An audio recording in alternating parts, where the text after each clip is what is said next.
সূরাতুল ইখলাস সবার মুখস্থ আছে না? মুসলিম তো অবশ্যই, অনেক অমুসলিমেরও মুখস্থ, অনেক হিন্দুরও সূরা ইখলাস মুখস্থ আছে জানেন। অনেক হিন্দু ভাইরা একই পাড়ায় একই সাথে সমাজে থাকার কারণে তারা সূরা ফাতিহা, ইখলাস এরকম দু চারটা দোয়া কালাম সূরা এদেরও মুখস্থ থাকে। সূরাতুল ইখলাস এমন একটা সূরা যেটা অনেক অমুসলিম ভাইদেরও মুখস্থ থাকে। খুব ছোট্ট সূরা, স্রষ্টার পরিচয় যে এত সহজ ভাষায় মাত্র 4টি বাক্যে দিয়ে দেয়া যায় তার জলজন্ত প্রমাণ হচ্ছে এই সূরাতুল ইখলাস। মাত্র 4টি আয়াত। কয়টি? 4টি আয়াত দিয়ে আল্লাহ তাআলা স্রষ্টার পরিচয় খুবই চমৎকার ভাবে প্রিসাইজলি তিনি তুলে ধরেছেন। কোরআনের অনেক জায়গায় আল্লাহ তাআলা নিজের পরিচয় দিয়েছেন। যেমন সূরা বাকারার 255 নম্বর আয়াতে, মানে আয়াতুল কুরসির মধ্যে আল্লাহ তাআলা নিজের পরিচয় তুলে ধরেছেন। একটি আয়াত, 9টি বাক্য বিশিষ্ট একটি আয়াত, সেখানে আল্লাহ তাআলার পরিচয় খুব চমৎকার ভাবে পাওয়া যায়। আয়াতুল কুরসি, এটা আপনাদের মুখস্থ আছে না? আয়াতুল কুরসি ফরজ সালাতের পরে এটা পড়বেন। আল্লাহর হাবিব সাল্লাল্লাহু আলাইহি ওয়াসাল্লাম ফরজ সালাতের পরে এটা পড়তেন। তিনি বলতেন, মান ক্বারাআ আয়াতুল কুরসি দুবুরা কুল্লি সালাতিন মাকতুবাতিন লাম ইয়ামনাহু মিন দুখুলিল জান্নাতি ইল্লাল মাউত। ফরজ সালাতের পরে যে আয়াতুল কুরসি তেলাওয়াত করবে তার জান্নাতে যাওয়ার ক্ষেত্রে আর কোনো বাধা থাকে না, মৃত্যু ছাড়া। মৃত্যুটাই বাধা, মরলেই জান্নাতি। আয়াতুল কুরসির ভেতরে আল্লাহ তাআলা ওনার পরিচয় তুলে ধরেছেন খুবই সংক্ষিপ্ত ভাবে, এক আয়াতে আল্লাহর পরিচয়। তারপর সূরা হাশরের শেষ 3 আয়াতে আল্লাহ তাআলা নিজের খুব চমৎকার পরিচয় তুলে ধরেছেন। তারপরে এই সূরা ইখলাসের মধ্যে আল্লাহ তাআলা আরো সংক্ষিপ্ত পরিসরে, ভেরি প্রিসাইজলি, মাত্র ছোট্ট ছোট্ট 4টা আয়াতে নিজের পরিচয় তুলে ধরেছেন। তো কিভাবে আল্লাহ তাআলা নিজের পরিচয় আমাদের সামনে পেশ করলেন, আমরা সেটাই আজকে শুনবার চেষ্টা করবো ইনশাআল্লাহ। সূরাতুল ইখলাস আপনারা কি জানেন এটা কোরআনের কততম পারায় অবস্থিত? 30তম পারায়। এবং এই সূরাটি মাক্কি সূরা। কি সূরা? কোরআনের সর্বশেষ পারায় অবস্থিত 30তম পারায়। আয়াত সংখ্যা তো আমরা শুরুতেই বললাম, কয়টি? 4টি। এই সূরাটি কোরআনের যে সূরার ধারাক্রম, সেই ধারাক্রম অনুসারে 112 নম্বর সূরা। কত নম্বর? 112 নম্বর সূরা। এই সূরাটা মক্কাতুল মুকাররমাতে নাজিল হওয়ার কিছু প্রেক্ষাপট আছে। প্রেক্ষাপটগুলো হচ্ছে, আরবরা বংশকে খুব গুরুত্ব দেয়, বংশ প্রিজার্ভ করা, লিনিয়েজকে প্রিজার্ভ করা। এবং তারা মানুষকে দেখে, শুধু মানুষ তো না, মানুষের পায়ের ছাপ দেখে বলে দিতে পারতো তার বাবাকে, তার বাবাকে, পরদাদাকে, 14 পুরুষের নাম বলে দিতে পারতো। শুধু মানুষই না, তারা উটের পায়ের ছাপ দেখে, উটের পায়ের, মরুভূমির বালুতে উটের পায়ের ছাপ দেখে ওই উট কোন বংশের, ওই বংশের ওর নাম কি, ওর বাবার নাম কি, ওর দাদার নাম কি, 14 পুরুষ এরকম ছিল।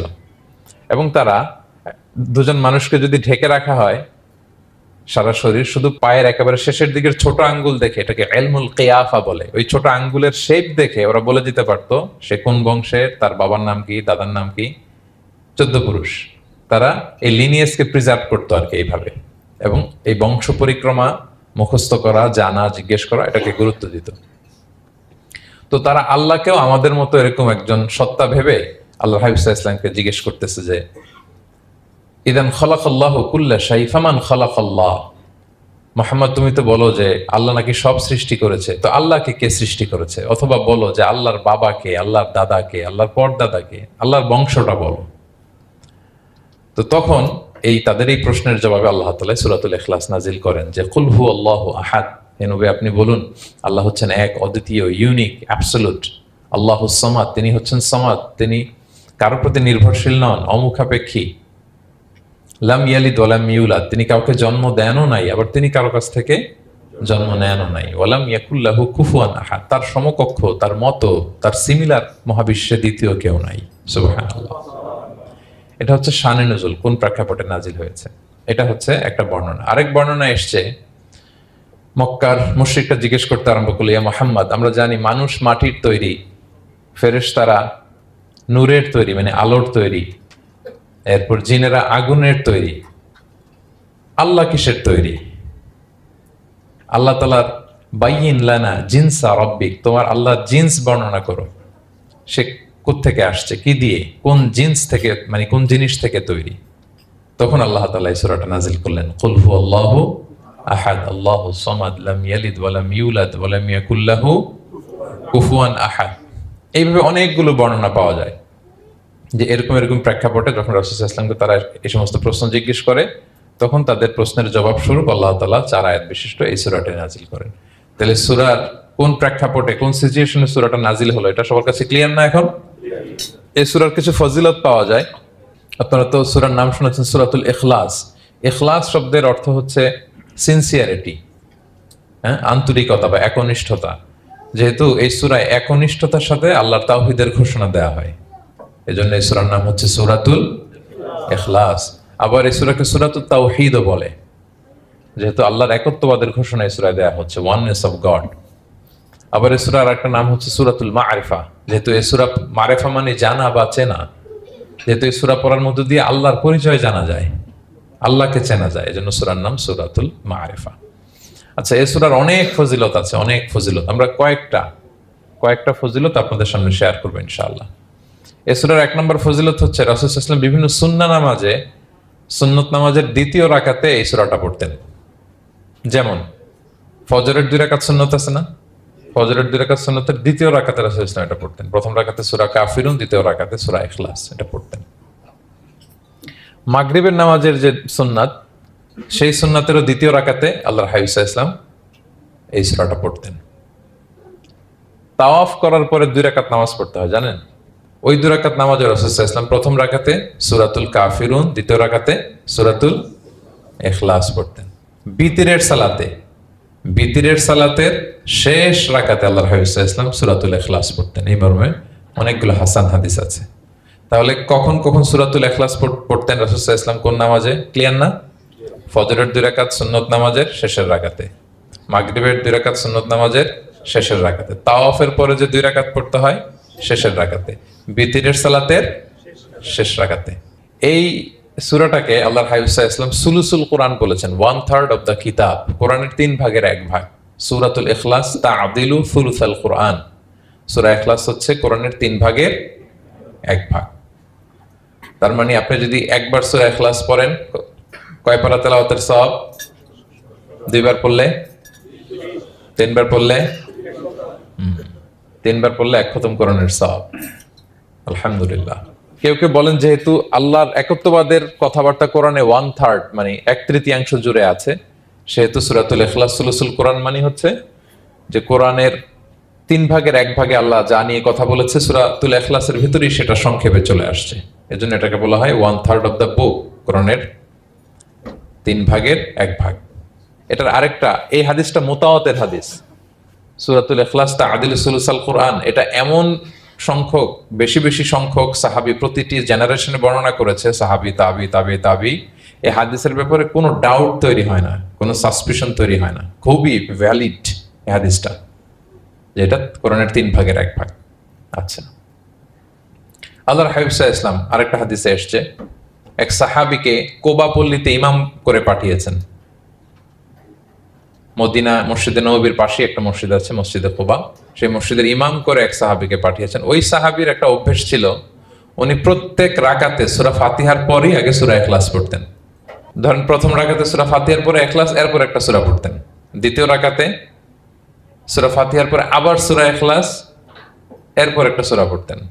ধরেন যে জুমার নামাজ 2 রাকাত, উনি ফাতিহার পরে প্রথমে কোন সূরাটা পড়ে নিতেন, এরপরে অন্য যে কোনো একটা সূরা। দ্বিতীয় রাকাতে সূরা ফাতিহার পরে কোন সূরাটা প্রথমে পড়ে নিতেন? ইখলাসের। এইটাই ওনার স্বভাব। প্রত্যেক নামাজে যদি কোনো ইমাম সাহেব শুধু সূরা ইখলাস পড়ে, একটু খারাপ লাগবে না আমাদের? ওনার মুসল্লিদেরও তাই লেগেছে। ওনারা জিজ্ঞেস করলেন, তুমি এটা কেন করো? এরকম না করে স্বাভাবিকভাবে পড়ো। তো উনি বললেন, না, আমি এইভাবেই পড়বো, আমি যেভাবে পড়তেছি এইভাবেই পড়বো, পড়লে পড়ো, না হলে তোমাদের হিসাব তোমাদের। তো তারা যে রাসূল সাল্লাল্লাহু আলাইহি ওয়াসাল্লামের কাছে বিচার দিল যে, ইয়া রাসূলুল্লাহ, দেখেন একজন ইমাম আপনি আমাদের জন্য নির্ধারণ করেছেন, উনি প্রত্যেক রাকাতে সূরা ইখলাস পড়ে, ইন এভরি সিঙ্গেল রাকাত সূরা ইখলাস পড়ে। তো রাসূল সাল্লাল্লাহু আলাইহি ওয়াসাল্লাম তাকে ডাকলেন, ডেকে বললেন, ঘটনা কি? তুমি নাকি এরকম করো, প্রত্যেক রাকাতে ফাতিহার পরে আগে ইখলাস দিয়ে শুরু করো, কেন করো? সে বলতেছে, ইয়া রাসূলুল্লাহ, হ্যাঁ, আমি আসলে এমনটা করি কারণ আমি এই সূরাটাকে বড্ড ভালোবাসি। কারণ ফিহি সিফাতুর রহমান, এই সূরার ভেতরে আল্লাহর পরিচয় মেলে, আল্লাহর পরিচয় পাওয়া যায়, যেন সূরাটাকে আমি বড্ড ভালোবাসি। রাসূল সাল্লাল্লাহু আলাইহি ওয়াসাল্লাম বললেন, ঠিক আছে, তোমার অভ্যাসের পরিবর্তন করার দরকার নাই। হুব্বুকা ইয়াহা ইউদখিলুকাল জান্নাহ, এই সূরার প্রতি তোমার এই ভালোবাসাই তোমাকে জান্নাতে প্রবেশ করাবে। সুবহানাল্লাহ। আরেক বর্ণনায় এসেছে, তুমি যেমনি আল্লাহর পরিচয় থাকার কারণে সূরাটাকে ভালোবাসো, আল্লাহ জানিয়েছেন যেন তোমাকে জানাই আল্লাহও তোমাকে ভালোবাসে। ফিহি সিফাতুর রহমান, এই সূরার ভেতরে রহমানের পরিচয় পাওয়া যায়, আল্লাহ সুবহানাহু ওয়া তাআলার পরিচয় পাওয়া যায়। তো এই জন্য উনি প্রত্যেক রাকাতে সূরা ইখলাস পড়তেন। আরেকটা হাসান পর্যায়ের হাদিসে পাওয়া যায়, নবম হিজরিতে আল্লাহর হাবিব সাল্লাল্লাহু আলাইহি ওয়াসাল্লাম তাবুক যুদ্ধে অংশগ্রহণ করেছিলেন। আপনারা তাবুক যুদ্ধের নাম শুনেছেন? হ্যাঁ, নিশ্চয়ই শুনেছেন, যারা ইসলামের ইতিহাস, ইসলামের বায়োগ্রাফি নিয়ে পড়াশোনা করেছেন। তাবুক হচ্ছে অনেক দূরে মদিনা থেকে, খুব কষ্টের সফর ছিল। তখন খেজুর পেকে সবার ঘরে খেজুর, পাকা খেজুর উঠাতে হবে, আবার প্রচন্ড গরম, আবার সফরের দূরত্ব অনেক বেশি। এই সফরে মূলত কোনো যুদ্ধ সংগঠিত হয়, তাবুক যুদ্ধে কোনো যুদ্ধ হয় নাই। কয়েক সপ্তাহ লাগছে যেতে, কয়েক সপ্তাহ ফিরতে, এতটুকুই। জাস্ট কে পাক্কা ইমানদার আর কারা মুনাফেক, হিপোক্রিট, এটাকে ক্লিয়ার করার জন্য আল্লাহ তাআলা এই যুদ্ধের আহ্বান জানিয়েছেন যে যাও, অ্যাটাক করো, তাবুকে যাও। বিশাল বাহিনী, প্রায় বিশাল একটা বাহিনী যে তাবুকে চলে গেল। রাসূল সাল্লাল্লাহু আলাইহি ওয়াসাল্লাম যখন তাবুক যুদ্ধে ছিলেন, এই অভিযানে ছিলেন, তখন মদিনায় এক সাহাবী ইন্তেকাল করেন, নাম হচ্ছে মুআবিয়া ইবনে মুআবিয়া আল মুজহানি। তো উনি ইন্তেকাল যখন করলেন, রাসূল সাল্লাল্লাহু আলাইহি ওয়াসাল্লাম তো এত দূর থেকে এটা জানতেন না। জিবরাইল ইসলাম এসে বললেন, ইয়া রাসূলুল্লাহ, মদিনাতে আপনার সাহাবী মুআবিয়া ইন্তেকাল করেছে। মুআবিয়া ইবনে আবি সুফিয়ান একজন সাহাবী আছে, উনি নয়, মুআবিয়া ইবনে মুআবিয়া আল মুজহানি। তখন বললেন, ইয়া রাসূলুল্লাহ, আপনি এই ৩০,০০০ সাহাবী নিয়ে এইখানেই মরুভূমির মধ্যেই তার গায়েবানা জানাজা পড়েন, আমরাও আছি আপনার সাথে, আমরাও শরীক হব। রাসূল সাল্লাল্লাহু আলাইহি ওয়াসাল্লাম এত দূরে তাবুক থেকেই মুআবিয়া ইবনে মুআবিয়া আল মুজহানি রাদিয়াল্লাহু তাআলা আনহুর গায়েবানা জানাজায় শরীক হলেন। এই গায়েবানা জানাজায় সাহাবাদের সাথে ফেরেশতারাও শরীক হয়েছিলেন, দুই কাতারে, পেছনে দুই কাতার, প্রতি কাতারে ৭০,০০০ ফেরেশতা। জানাজা শেষে, দোয়া শেষে আল্লাহর হাবিব সাল্লাল্লাহু আলাইহি ওয়াসাল্লাম বললেন যে, জিবরিল, ঘটনা কি? মুআবিয়ার এত স্ট্যাটাস, এত মর্যাদা, কি কারণে তুমি দুই কাতারে ৭০,০০০ হলে ১,৪০,০০০ বিশাল ফেরেশতাদের বহন নিয়ে তুমি জানাজায় জয়েন করলে, কারণ কি? কি তার মর্তবা? তো জিবরাইল আলাইহিস সালাম বললেন, ইয়া রাসূলুল্লাহ, আপনার সাহাবী মুআবিয়ার বৈশিষ্ট্য ছিল তিনি কাইমান আও কাঈদান, দাঁড়িয়ে অথবা বসে, মাশিয়ান আও রাকিবান, আরোহণ অবস্থায় অথবা চলন্ত অবস্থায়, উঠতে বসতে চলতে ফিরতে সবসময় সে পড়তে থাকতো কুল হুয়াল্লাহু আহাদ আল্লাহুস সামাদ লাম ইয়ালিদ ওয়া লাম ইউলাদ ওয়া লাম ইয়াকুল লাহু কুফুয়ান আহাদ। এই সূরাটা ছিল তার ডেইলি ওজিফা, সবসময় উঠতে বসতে চলতে ফিরতে কোন সূরা পড়তো? সূরা ইখলাস পড়তো। এজন্য আল্লাহ তাআলার আদেশে আমরা ১,৪০,০০০ ফেরেশতা নিয়ে তার জানাজায় শরীক হয়েছি। সুবহানাল্লাহি বিহামদিহি। তাহলে বুঝতে পারতেছেন এই সূরার মর্তবা কতটা পছন্দনীয় সূরা আল্লাহর কাছে। যদিও ছোট আয়াত, কয়টা? কিন্তু আল্লাহর কাছে এটার ফজিলত অনেক বেশি। প্রিয় ভাইরা, শুধু এখানেই শেষ নয়, আল্লাহর হাবিব সাল্লাল্লাহু আলাইহি ওয়াসাল্লাম সকালে, সন্ধ্যায়, ফজরের পরে, মাগরিবের পরে এবং বিছানায় ঘুমোতে যাওয়ার আগে তিনি সূরাতুল ইখলাস, সূরা ফালাক, সূরা নাস পড়ে হাতের মধ্যে ফু দিতেন, দুই হাত একসাথে মিলিয়ে এরকম ফু দিয়ে মাথা থেকে বডিতে যতটুকু সম্ভব তিনি মাসে করতেন। ৩টা সূরায় শুরু হয়েছে কুল দিয়ে, এজন্য ৩ সূরাকে একসাথে বলে কুল আস-সালাসা, মানে ৩ কুল। এই ৩ কুল তিনি ফজরের পর, মাগরিবের পর আর বিছানায় ঘুমোতে যাওয়ার আগে পরে হাতে ফু দিয়ে সারা গায়ে মেসেজ করতেন। আপনারা করেন? হ্যাঁ, অভ্যাসটা, ওজিফাটা আছে তো আপনাদের, না? করবেন এটা special protection, you will get a special protection from Allah সুবহানাহু ওয়া তাআলা। অনেকে দেখবেন ব্ল্যাক ম্যাজিক করে, ব্ল্যাক ম্যাজিক কিন্তু সত্য, ম্যাজিক করে, সেহের করে আপনাকে দুর্বল করে ফেলবে। স্বয়ং আল্লাহর হাবিব সাল্লাল্লাহু আলাইহি ওয়াসাল্লামকে সেহের করা হয়েছিল। উনি কয়েক মাস স্ত্রীদের সাথে ফিজিক্যাল ইন্টিমেসিতে যেতে পারতেন না, এত দুর্বল হয়ে গেছিলেন। লাবিদ ইবনুল আসাম নামে এক ইহুদি মিত্র, সে জাদু করেছিল রাসূল সাল্লাল্লাহু আলাইহি ওয়াসাল্লামকে। ওনার মাথার চুল চিরুনির ভেতরে 11টা গিট দিয়ে সেই ব্ল্যাক ম্যাজিক করেছে। নবী সাল্লাল্লাহু আলাইহি ওয়াসাল্লাম কয়েক মাস অসুস্থ ছিলেন। পরে সূরা ফালাক, নাস যখন নাজিল হয় তখন আল্লাহ তাআলা বিষ্ণু সাল্লাল্লাহু আলাইহি ওয়াসাল্লামকে সুস্থ করে দিলেন। সাহাবীদেরকে নিয়ে এক কুয়ার নিচ থেকে, চিরুনি থেকে এই গিটগুলো খুলে খুলে রাসূল সাল্লাল্লাহু আলাইহি ওয়াসাল্লাম 11টা আয়াত তেলাওয়াত করলেন। রাসূল সাল্লাল্লাহু আলাইহি ওয়াসাল্লামকে সুস্থ করে দিল কে?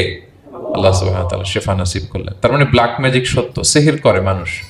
আপনার সফলতা, আপনার সাকসেস, এটা সবার ভাল লাগবে না, মনে রাখবেন। সবাই এটা পছন্দ করে না। আল আইনু হক, নজর কিন্তু সত্য, নজর সত্য, নজরের প্রভাব আছে, চোখের প্রভাব আছে। এজন্য কারো ভালো কিছু দেখলে মাশা আল্লাহ বলবেন, আল্লাহর দিকে ফিরিয়ে দিবেন ওটার কল্যাণ। কি বলবেন? একটা সুন্দর ফুটফুটে বাচ্চা দেখলে মাশা আল্লাহ, কারো সফলতা দেখলে, কারো ফার্মে গেলেন, বাগানে যেয়ে দেখলেন ফল মূল ভর্তি, কি বলবেন? মাশা আল্লাহ, বিসমিল্লাহ মাশা আল্লাহ বললে এটাতে আর ক্ষতি হয় না। অনেকে বলে যে বাবা মা মাশাআল্লাহ বলা লাগে না, বাবা মা আর নাকি মামা, এই তিনজন নাকি মাশাআল্লাহ না বললে কিছু, এটা ভুল কথা। বাবা মারও বলতে হয়। বাবাও তার ছেলের কোনো সাকসেস ভালো কিছু দেখলে কি বলবে? মাশা আল্লাহ, তাবারাকাল্লাহ, অথবা বিসমিল্লাহ মাশা আল্লাহ, এটা আপনারা বলবেন। নজরের প্রভাব আছে। আপনি সিম্পলি দেখেন, এই যে আমি আপনাদের দিকে তাকিয়ে তাকিয়ে কথা বলছি, আমি যদি অনেকক্ষণ স্টেয়ারিং করি, কারোর দিকে ভেবে তাকিয়ে থাকি, সে ভালো ফিল করবে? কেন? আমি কি তার মারছি, ধরছি, স্পর্শ করছি? কিছুই তো করলাম, শুধু আমি তার দিকে তাকিয়ে আছি। তার মানে এতেই সে অস্বস্তি ফিল করতেছে। ধরেন যে আপনি কোন একটা প্রোগ্রামে বসে আছেন, আপনার পাশে যে বসে, আপনি তার দিকে এরকম 10 মিনিট তাকায় আছেন, কোনো কথা ছাড়া শুধু তাকিয়েই রইলেন, তার কি ভাল লাগবে বলেন? সে কি কমফোর্টেবল ফিল করবে? সে ভয় পাবে, সে ভয় পাবে, অস্বস্তি ফিল। আপনি কিছুই করেন নাই, না তাকে টাচ করেছেন, না ধরেছেন, ছুঁয়েছেন, কিছু, শুধু তাকিয়ে আছেন। দেখেন নজরের কি প্রভাব। আল্লাহ আইনু হাক, নজর সত্যি। এজন্য কারো সাকসেস দেখলে আমরা সবসময় যেন মাশাআল্লাহ বলি। মাশাআল্লাহ ঠোঁটের সাথে মিলিয়ে রাখবেন। ভালো দেখলে কি বলবেন? মাশাআল্লাহ, মাশাআল্লাহ, বিসমিল্লাহ মাশাআল্লাহ, মাশাআল্লাহ, তাবারাকাল্লাহ, এটা বলবেন। তাহলে আল্লাহর হাবিব সাল্লাল্লাহু আলাইহি ওয়াসাল্লামকেও সেহের করা হয়েছিল। এজন্য এই সেহের থেকে, ব্ল্যাক ম্যাজিক থেকে, আইন মানে জেলাসি, মানুষের নজর দিয়ে যে হিংসা করে, এই জেলাসি থেকে, মিন শাররি হাসিদিন ইযা হাসাদ, হাসাদ থেকে, মিন কুল্লি মাকরুহিন ওয়া শুরুর, এসব ক্যালামিটি, ডিজাস্টার, এগুলো থেকে পানা হিসেবে আপনি এই ওয়াজিফাটা করবেন। 3 কুল, কুল আস-সালাসা, 3 কুল। আমার সাথে সাথে বলেন, কয় কুল? 3 কুল। কি কি? সূরাতুল ইখলাস, সূরা ফালাক, সূরা নাস। এই 3টা পড়ে ফজরের পর, মাগরিবের পর আর ঘুমোতে যাওয়ার আগে হাত দুইটাকে একসাথে করে পরে লম্বা একটা ফু দিয়ে মাথা থেকে মাসাজ করবেন সারা গায়ে। পারা যাবে ইনশাআল্লাহ বিইذنিল্লাহ।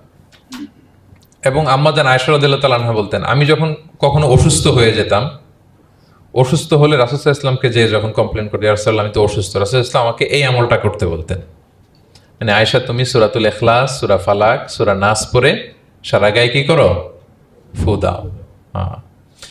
আলী রাদিয়াল্লাহু তাআলা আনহু বর্ণনা করেন, আল্লাহর হাবিব সাল্লাল্লাহু আলাইহি ওয়াসাল্লাম একবার নামাজ পড়তেছেন, নামাজে তিনি সিজদারত অবস্থায়, ইন দ্য মিন টাইম লাদাগাতহুল আকরা, একটা বিচ্ছু রাসূল সাল্লাল্লাহু আলাইহি ওয়াসাল্লামের আঙ্গুলে কামড় দিল। বিচ্ছু, বিচ্ছুর কামড় খাইছেন? হ্যাঁ, কেমন লাগে? খুব আরাম লাগে? হ্যাঁ, খুব যন্ত্রণা হয়, অনেক যন্ত্রণা হয়। রাসূল সাল্লাল্লাহু আলাইহি ওয়াসাল্লামকে যখন কামড় দিল নামাজরত অবস্থায়, রাসূল সাল্লাল্লাহু আলাইহি ওয়াসাল্লাম খুব যন্ত্রণা পেলেন, ব্যথা পেলেন। এই বিচ্ছুটারে লানত করলেন। সাধারণত লানত করতেন না, তিনি বলতেন লানাতুল্লাহি আলাল আকরা, এই বিচ্ছুর উপর লানাত, লা ইয়াদাউ নাবিয়ান ওয়ালা গায়রা। এই বিচ্ছু নবীও চিনে না, মানুষও চিনে না, মানে কোথায় কামড় দিতে হবে এটাও বুঝতেছে না। শুধু নবী না, সব নবীদের নবী, উনারা কামড় দিয়ে ফেলছে। তাই আল্লাহর পক্ষ থেকে পরীক্ষা ছিল, কেয়ার করা। উনি ভর্ৎসনা করলেন, লানত করে বললেন নবীও চিনস না, মানুষও চিনস না, কামড় দিয়ে খুব কষ্ট পাচ্ছেন তিনি।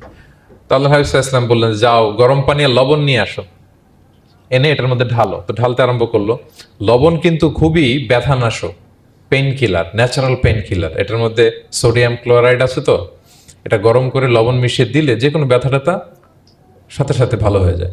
রাসূল ইসলাম বললেন ঢালো। ঢালতেছে, রাসূল ইসলাম পড়তেছেন কুল হুয়াল্লাহু আহাদ আল্লাহুস সামাদ লাম ইয়ালিদ ওয়া লাম ইউলাদ ওয়া লাম ইয়াকুল লাহু কুফুয়ান আহাদ বলে ফু দিচ্ছেন আর ঢালতেছে। ঢালাও শেষ, আঙ্গুলের ব্যথাও শেষ।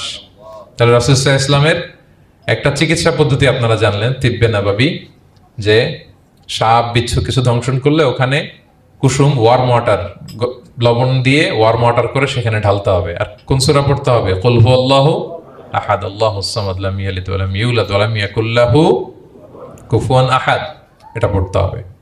তাহলে এই সূরার ফজিলত কি জানতে পেরেছেন আপনারা? ক্লিয়ার তো না? আমি রিপিট করি, কি কি ফজিলত বললাম। রাসূল সাল্লাল্লাহু আলাইহি ওয়াসাল্লাম ফজরের নামাজের সুন্নাতে, মাগরিবের সুন্নাতে, তাওয়াফের পরের সুন্নাতে, ভিতরের শেষ রাকাতে সূরাতুল ইখলাস পড়তেন। রাসূল সাল্লাল্লাহু আলাইহি ওয়াসাল্লাম সূরাটাকে সুলুসুল কোরআন, 1/3 অফ দ্য কিতাব বলেছেন। কোরআনের কয় ভাগের এক ভাগ? 3 ভাগ।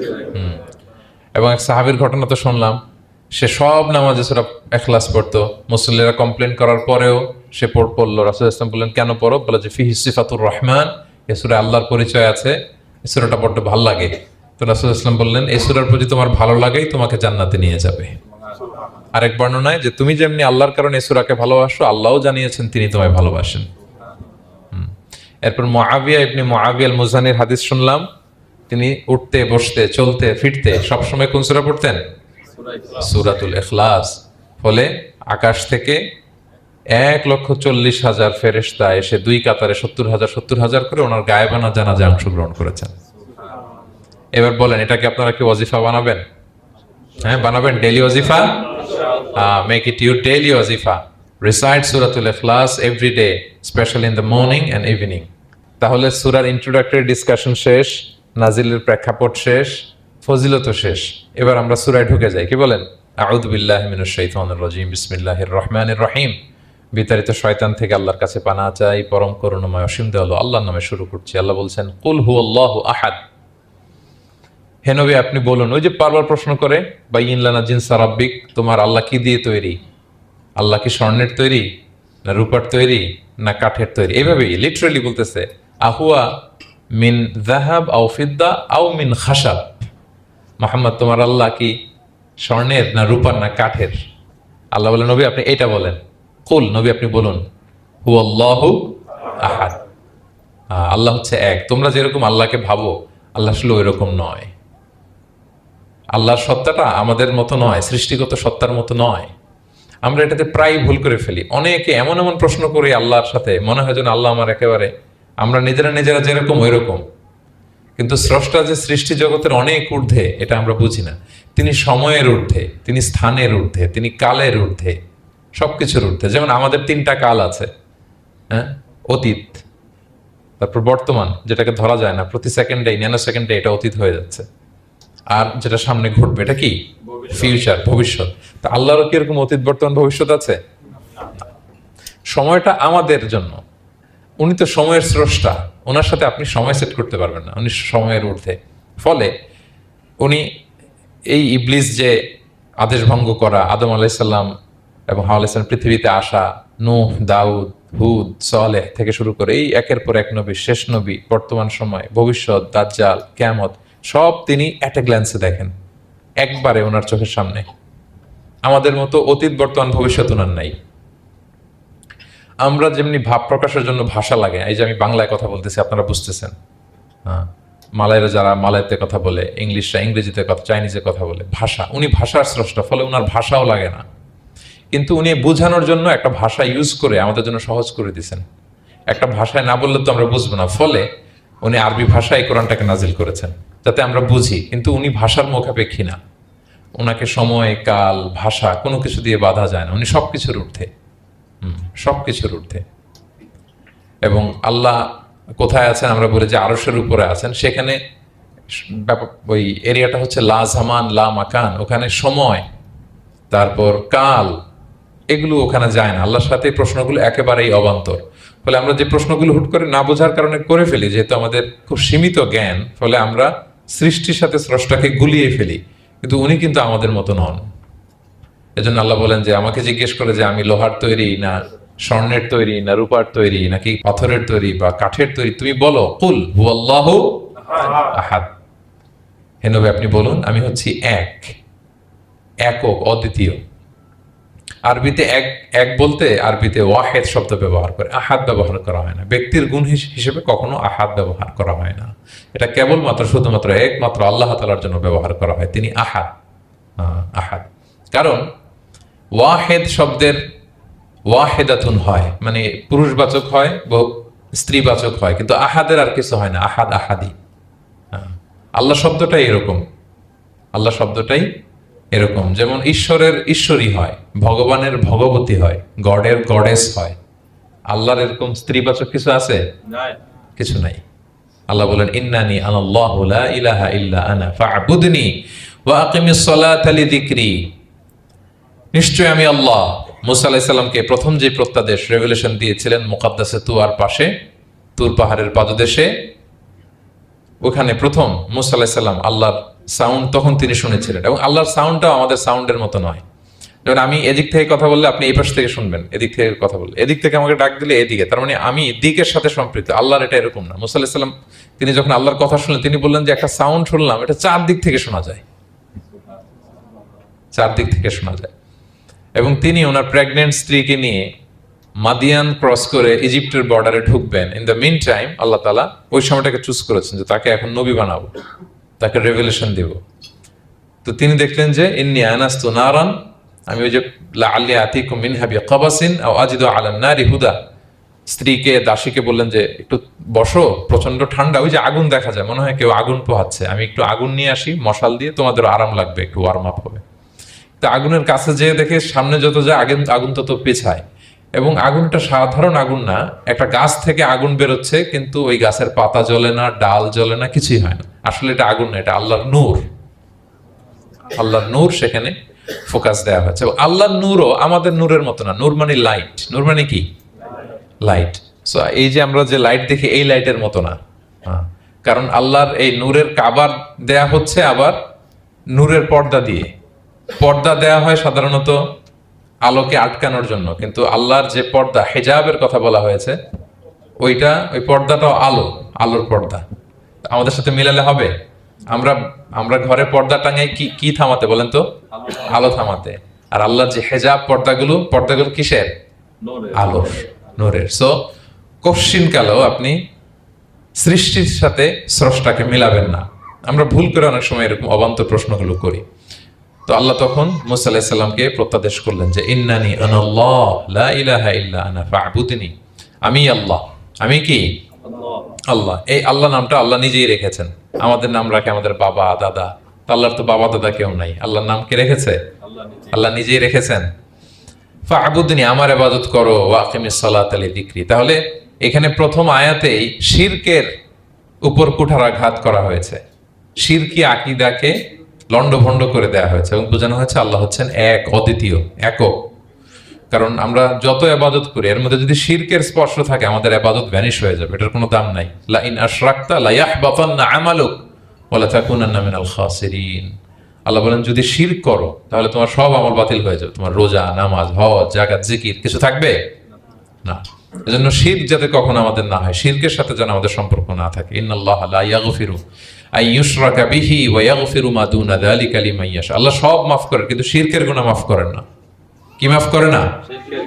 হ্যাঁ, এজন্য শিরকের সাথে আমাদের কোনো সম্পর্ক নাই। দেখেন আমরা যখন নামাজে দাঁড়াই, আমরা তাকবীরে তাহরিমা বাঁধার পরে কি পড়ি? ওয়াজ্জাহতু ওয়াজহিয়া লিল্লাযী ফাতারাস সামাওয়াতি ওয়াল আরদা হানিফা ওয়া মা আনা মিনাল মুশরিকিন। দেখেন নামাজে দাঁড়ালে আগে ক্লিয়ার করে নিতে হয় যে আল্লাহ ওয়া মা আনা মিনাল। এই যে লক্ষ লক্ষ হাজী সাহেবরা যায় ইজহার রিদা পড়ে, ওখানে কি পড়ে? লাব্বাইক আল্লাহুম্মা লাব্বাইক লাব্বাইক লা শারীকা লাক। আগে হিসাব ক্লিয়ার যে আল্লাহ শিরকের সাথে ছিটেফোঁটা সম্পর্ক আমাদের নাই। আমরা একনিষ্ঠভাবে তোমার ইবাদত করি। তাহলে সূরাতুল ইখলাস বেসিক্যালি তাওহীদের একনিষ্ঠ ঘোষণার নাম, যেটার প্রথম আয়াত আল্লাহ তাআলা নবীকে বললেন যে হে নবী আপনি আমার পরিচয় দিয়ে দেন, আপনি বলুন কুল হুয়াল্লাহু আহাদ, আমি এক, একক, অদ্বিতীয়। কুল হুয়াল্লাহ, নবী আপনি বলুন তিনি হচ্ছেন আল্লাহ এবং তিনি হচ্ছেন আহাদ। আল্লাহ নামটার অনেক ভাবে কোরআনে পরিচয় দিয়েছেন। আল্লাহ আলিফ লাম, লাম আলিফ ছাড়া, লিল্লাহ দিয়ে, লাম ছাড়া, লাহু দিয়ে, আপনি যেভাবেই বলবেন সেভাবে আল্লাহর পরিচয় পাওয়া যায়। লিল্লাহি মা ফিস সামাওয়াতি ওয়া মা ফিল আরদ, কোরআনের অনেক আয়াতে এসেছে। লাম বাদ দিয়ে দিলে লাহুল মুলকু ওয়া লাহুল হামদু ওয়া হুয়া আলা কুল্লি শাইইন কাদির। লাম বাদ দিয়ে দিলে হা দিয়ে আল্লাহর পরিচয় দিয়েছেন, হুয়া দিয়ে পরিচয় দিয়েছেন, হুয়াল্লাহুল্লাযী লা ইলাহা ইল্লা হু। তাহলে যেভাবে আপনি পরিচয় খুঁজতে যাবেন সেখানে আল্লাহর পরিচয় পাওয়া যাবে। আল্লাহ তাআলা বলছেন হুয়াল আউয়ালু ওয়াল আখিরু ওয়াল যাহিরু ওয়াল বাতিন ওয়া হুয়া বিকুল্লি শাইইন আলিম। তিনি প্রথম, তিনি শেষ, তিনি প্রকাশ্য, তিনি গোপন। তিনি প্রথম মানে কি? তিনি সূচনাহীন অতীত থেকে আছেন। দেখেন আমাদের সাথে মিলে না। আমাদের অতীতের একটা সূচনা থাকে, কি বলেন, আমার জন্মের একটা স্টার্টিং পয়েন্ট আছে না, যে এখান থেকে আমার অস্তিত্ব শুরু, এত সালে আমি, এত সালে আপনি। তার মানে আমাদের একটা স্টার্টিং আছে তো নাকি? আল্লাহ স্টার্টিং কবে থেকে বলেন? কবে থেকে? যে এই সময় থেকে উনি আল্লাহ বলেন? nobody knows, কারণ হুয়াল আউয়াল, এই আউয়াল মানে এমন শুরু, সূচনাহীন শুরু, এমন শুরু যেটার কোনো কি নাই, সূচনা নাই। আবার সীমাহীন ভবিষ্যৎ পর্যন্ত তিনি থাকবেন। কতদিন তার রাজত্ব, ক্ষমতা, সভরেন্টি, পাওয়ার থাকবে? কতদিন বলেন? সীমাহীন, এটার কোনো শেষ নাই। ওয়াল আউয়াল ওয়াল আখির ওয়াল যাহির ওয়াল বাতিন। এবং সবকিছু ধ্বংস হবে তিনি ছাড়া। কুল্লু মান আলাইহা ফান ওয়া ইয়াবকা ওয়াজহু রাব্বিকা যুল জালালি ওয়াল ইকরাম। সব শেষ হবে, উনি অবিনশ্বর, শাশ্বত, চিরঞ্জীব। তাই বলে উনি আমাদের থেকে দূরে নন, খুব কাছে। আমরা ডাকলেই তিনি ডাকে সাড়া দেন। আমাদের সবকিছু তিনি দেখেন, অবজার্ভ করেন, মনিটর করেন। ওয়া নাহনু আকরাবু ইলাইহি মিন হাবলিল ওয়ারিদ। আমাদের এখানে একটা রগ থাকে, এই রগেরও কাছে, তার মানে খুব কাছে, খুব কাছে। আমরা তাকে না দেখলেও তিনি আমাদের দেখেন। লা তুদরিকুহুল আবসার ওয়া হুয়া ইউদরিকুল আবসার ওয়া হুয়াল লাতীফুল খবীর। কোন চোখ তাকে দেখে না, কোন দৃষ্টি তাকে আয়ত্ত করতে পারে না, কিন্তু সকল দৃষ্টিকে তিনি আয়ত্তে রাখেন। সুবহানাল্লাহ। এভাবে আল্লাহ তাআলা খুব প্রিসাইজলি 4টা আয়াত দিয়ে নিজের পরিচয় দিয়েছেন। কুল হুয়াল্লাহু আহাদ। হে নবী, আপনি বলুন তিনি আল্লাহ, তিনি অদ্বিতীয়। বাংলারও অনেক সীমাবদ্ধতার ফলে আমাকে এক, একক এগুলো ইউজ করা লাগতেছে, কিন্তু আল্লাহর আহাদ বোঝাতে যে এক, একক, এটা যথেষ্ট না। এটা আমার লিমিটেশন, আমাদের লিমিটেশন, ভাষার লিমিটেশন। কিছু দিয়ে তো আমার অডিয়েন্সকে বা আমাদের বুঝতে হবে দ্য এসেন্স অফ গড। এজন্য আমরা বলি এক, একক, অদ্বিতীয়। অদ্বিতীয়টা খুব অনেকটাই পারফেক্ট। তাহলে তিনি হচ্ছেন আহাদ, এবং এই আহাদের লেসন দেওয়ার জন্য সব নবীরা এসেছে। সব নবীরা একই কথা বলেছেন, আদম আলাইহিস সালাম থেকে শুরু করে বিষ্ণু ইসা ইসলাম পর্যন্ত একই কথা বলেছেন যে ইয়া কওমি ইবুদুল্লাহ মা লাকুম মিন ইলাহিন গায়রু আফালা তাআকিলুন। হে আমার জনপদের লোকেরা, কি হলো তোমরা এত কিছুর ইবাদত করো, দাসত্ব করো, তোমরা ইবাদত করবে এক সত্তার, তিনি কে? মা লাকুম মিন ইলাহিন গায়রু, তিনি ছাড়া কোনো ইলাহ তোমাদের নেই। তাহলে এই যে ওয়াননেস অফ গড, স্রষ্টা যে একজন, এই কনসেপ্টটাকে ক্লিয়ার করবার জন্যই এত এত নবীরা পৃথিবীতে হাজির হয়েছেন। তাহলে আল্লাহর চমৎকার একটা নাম জানলাম আমরা, আহাদ। কি নাম? মজার ব্যাপার হচ্ছে এই নাম কোরআনে আর কোথাও নাই।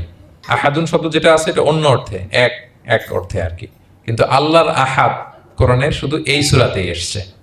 আল্লাহর আহাদ নামটা শুধু এই সূরাতেই এসেছে। আহাদ, আহাদ। আপনারা বেলাল রাদিয়াল্লাহু তাআলা আনহুর ঘটনা জানেন যে উমাইয়া ইবনে খালাফ খুব পাষণ্ড মাওলা ছিল ওনার, মনিব।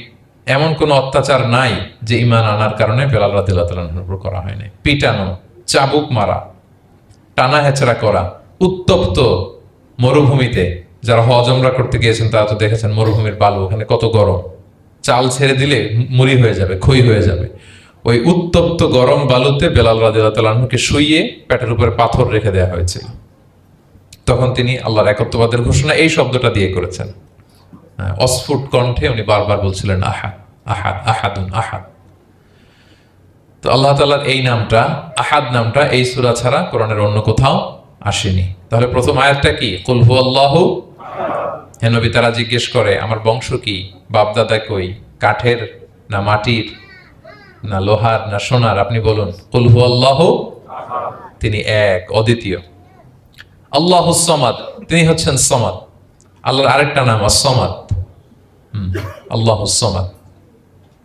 সামাদ শব্দের অনেকগুলো অর্থ পাওয়া যায়। সামাদের একটা মিনিং হচ্ছে যার উপরে আর কারো কোনো স্ট্যাটাস বা মর্যাদা নাই। আরবিতে বলে মানতাহা ইলাইহি সুগদাদু ওয়া শারাফ। মর্যাদা, স্ট্যাটাস, যত শীর্ষে পিকে যেতে পারে ওইটার নাম হচ্ছে সামাদ, এর উপরে নাই। সামাদের আরেকটা অর্থ হচ্ছে যে পরনির্ভরশীল নয়, মানে তার কারোর উপর নির্ভর করা লাগে না, সে স্বয়ং সম্পূর্ণ। আচ্ছা, পৃথিবীতে এমন কারো নাম বলেন তো যে কোনো দিন কোনো কিছুতে কোনো কাজে অন্যের মুখাপেক্ষী হওয়া লাগে নাই, সে একা একা আত্মনির্ভরশীল, স্বয়ং সম্পূর্ণ। এরকম একজনের নাম বলেন, আছে? কেউ নাই। কোনো না কোনো ভাবে আপনি পাওয়ারফুল কারো কথা বলবেন, এত আরো নির্ভরশীল। এরা রাস্তা দেখায় না দিলে চলতেও পারে না, কোন দিকে যাইতে হবে এটা বলার জন্য 10 জন থাকে। এর ওয়াশরুমে নিয়ে যেতে হয় 10 জনের, এর এই সাপোর্ট, ওই সাপোর্ট, এই প্রোটোকল, অনেক কিছু, এর লোক লাগে আরো বেশি। তার মানে সাহায্য ছাড়া চলতে পারে এমন কোন সত্তা পৃথিবীতে নাই। একটা সত্তা যার কারো কোনো সাহায্য লাগে না, যার কারো প্রতি কোনো নির্ভরতা নাই, কারো কাছে ঠেকা নাই, গোটা বিশ্ব তার কাছে ঠেকা। তিনি কে? তার নাম সামাদ। তার নাম কি? আল্লাহুস সামাদ। অমুখাপেক্ষী, অ্যাবসলিউটলি ইন্ডিপেন্ডেন্ট। কখনো কোনো কাজে তার কারো কাছে যেতে হয় না, কারো উপর ভরসা করতে হয় না, কারো প্রতি তার কোনো ঠেকা নাই। সব গোটা দুনিয়া তার কাছে ঠেকা, তার কাছে ফরিয়াদ করে, তার দিকে ঝুঁকে পড়ে আসতে বাধ্য, ওই সত্তার নাম হচ্ছে সমাদ। সমাদ ক্লিয়ার সবার কাছে? আল্লাহ তাআলা বলছেন, ইয়া আইয়ুহান নাসু আনতুমুল ফুকারাউ ইলাল্লাহ ওয়াল্লাহু হুয়াল গনিয়ুল হামিদ। ওহে মানুষেরা, তোমরা হচ্ছে ফকির। ফকির বিমানা মুফতাকির ইলাল্লাহ, মানে মুখাপেক্ষী কার দিকে? ফুকারা ইলাল্লাহ ওয়াল্লাহু হুয়াল গনিয়ুল হামিদ। কিন্তু আল্লাহ কারোর প্রতি মুখাপেক্ষী নন। গানি, তিনি প্রাচুর্যশীল, হামিদ, সপ্রশংসিত। সবাই তার কাছে ফরিয়াদ করে, তিনি কারো কাছে ফরিয়াদ, সবাই তার কাছে চায়, তিনি কারো কাছে চাওয়া লাগে না, সবাই তার কাছে মুখাপেক্ষী, তিনি কারো প্রতি মুখাপেক্ষী। তার নাম সমাদ। তার নাম কি? তাহলে সমাদ ক্লিয়ার? হ্যাঁ। লাম ইয়ালিদ ওয়ালাম ইউলাদ। লাম ইয়ালিদ, তিনি কাউকে জন্ম দেননি। ওয়ালাম ইউলাদ, তিনি নিজেও জন্ম নেন নাই। সুবহানাল্লাহ। দেখেন কত সহজে পরিচয়, তিনি কাউরে জন্ম দেনও নাই, জন্ম নেনও নাই।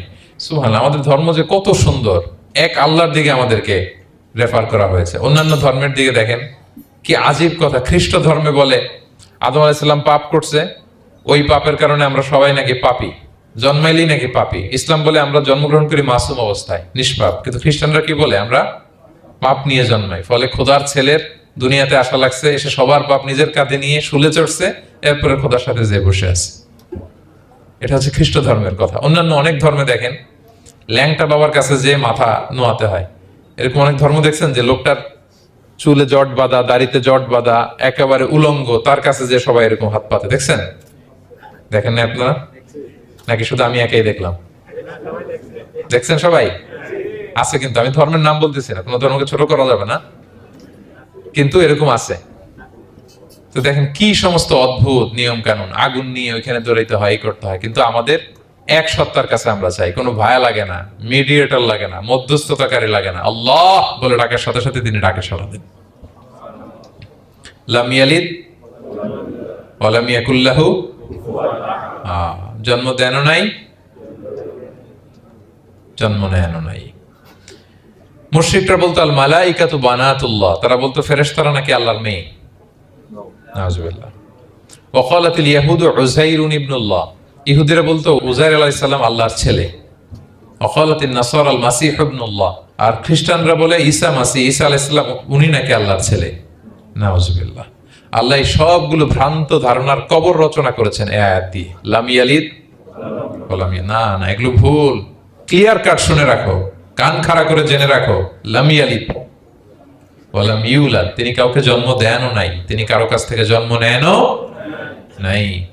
ইমাম আবু বকর আল বাকিল্লানি একজন বড়, অনেক বড় একজন দার্শনিক ছিলেন এবং তর্কবাগীশ ছিলেন, ইরাকের। নাম শুনেছেন কেউ? আবু বকর আল বাকিল্লানি। তো উনি কারোর সাথে তর্ক লাগলে উনি খ্রিস্ট ধর্মের কত লোককে যে শাহাদা পড়াইছেন ওনার এই যৌক্তিক আলোচনা দিয়ে, তর্ক দিয়ে। সুবহানাল্লাহ। এক খ্রিস্টান পাদ্রী ওনারে প্রশ্ন করলো, তোমরা মুসলমানরা খুব রেসিস্ট। উনি বললেন কেন? বলছে তোমরা খ্রিস্টান মেয়ে বিয়ে করতে পারো, ইহুদি মেয়ে বিয়ে করতে পারো, মুসলিম কিন্তু ইহুদি মেয়ে, খ্রিস্টান মেয়ে শর্ত সাপেক্ষে, কিছু শর্ত আছে, ওই আলোচনা যাচ্ছেন, শর্ত সাপেক্ষে বিয়ে করতে পারে আহলি কিতাব হলে।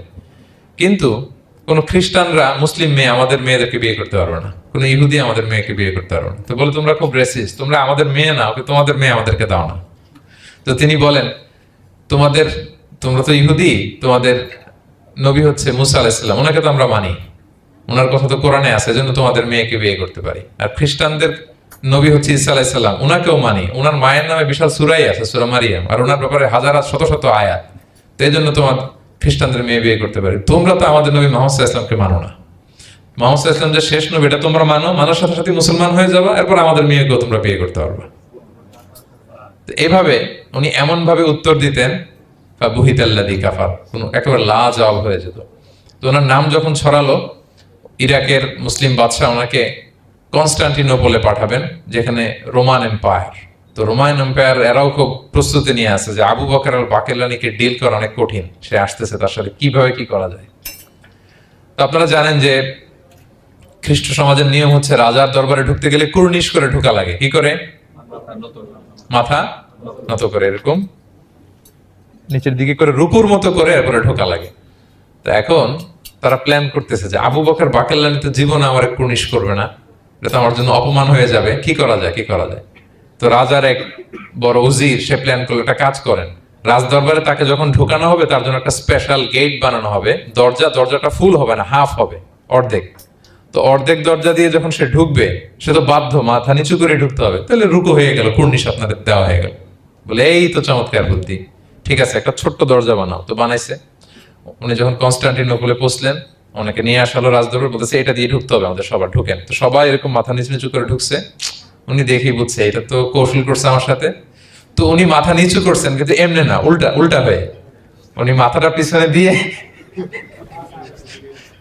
বুঝতে পারছেন, উনি অ্যাবাউট টার্ন হয়ে ঢুকতে তো হবে, পিঠটারে রাজার দিকে দিয়ে, নিতম্বটাকে রাজার দিকে দিয়ে, তারপরে উনি রুকু দিছে, উল্টা রুকু।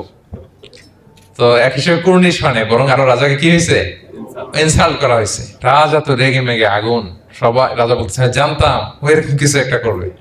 মানে এমন ভাবে উনি বুদ্ধি বের করে ওনাকে, ওনার সাথে আর পারা যায়। কেন ওনার কথা আনলাম এই জন্য, সেখানে যেও উনি পুরো রাজ দরবারকে তাক লাগিয়ে দিলেন এইভাবে। উনি দেখেন যে কনস্টান্টিনোপলের রোমান এম্পায়ারের পাশে পোপ বসা, পোপ চেনেন তো, মানে তৎকালীন খ্রিস্টান সবচেয়ে বড় পাদ্রী।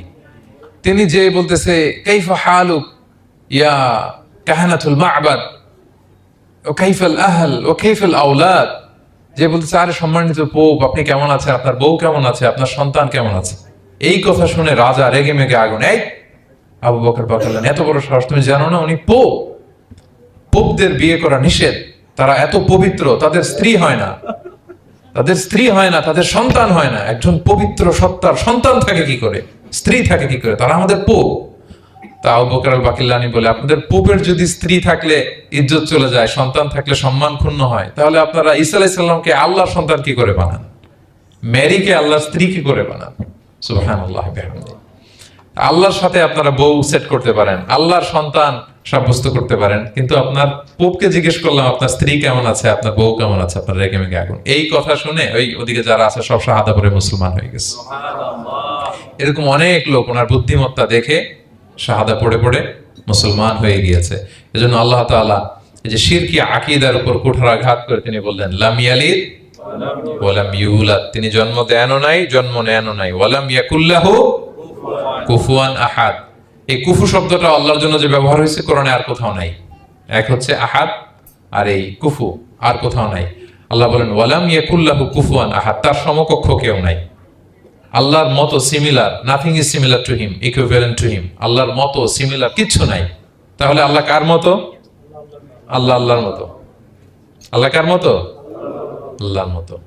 অন্য আয়াতে আল্লাহ তাআলা বলছেন লাইসা কামিসলিহি শাই, তার মতো কেউ নাই, তিনি তার মতো। তাহলে আল্লাহ কার মতো? আল্লাহর মতো। ওয়ালাম ইয়াকুল্লাহু কুফুয়ান আহাদ, তার মতো কেউ নাই, তিনি তার মতো। তাহলে এই চার আয়াতে আল্লাহর পরিচয় পাইছেন আপনারা? তিনি এক, অদ্বিতীয়, তিনি অমুখাপেক্ষী, কারো কাছে হাত পাততে হয় না, সব হাত পেতে থাকে তার দরবারে। তিনি জন্ম দেনও নাই, জন্ম নেনও নাই, তার মতো কেউ নাই। তো তাহলে আল্লাহর মতো কেউ নাই। আল্লাহ কার মতো? আল্লাহর মতো। তাহলে সূরাতুল ইখলাস ক্লিয়ার হয়েছে সবার? আল্লাহ নিজের পরিচয় দিলেন, তিনি এক, অদ্বিতীয়, তার কাছে চাইতে হয়। আমরা ফরিয়াদ করব কার কাছে? বিপদে আপদে, যে কোনো বিপদে ক্রাইসিসে পড়লেই কি করবেন? কার কাছে শেয়ার করবেন? নাকি ফেসবুকে শেয়ার করবেন? আমরা বিপদে পড়লে কোথায় শেয়ার দিয়ে দেই? প্রথমেই আমাদের শেয়ার দেওয়ার জায়গা কই? কিন্তু আসলে শেয়ার করতে হবে কার কাছে? প্রথমে আল্লাহর কাছে বলুন। তিনি আপনাকে বিপদ মুক্ত করতে পারেন, তিনি আপনাকে শান্ত করতে পারেন, আপনার অস্থিরতা দূর করতে পারেন, তিনি কেবল আপনাকে সফলতা দিতে পারেন, আর কেউ পারে না। এজন্য ফরিয়াদের হাত যেন আমরা তার দরবারে উঠাই। আল্লাহ তাআলা আমাদের সবাইকে কথাগুলো বোঝার, আমল করার তৌফিক দান করুক।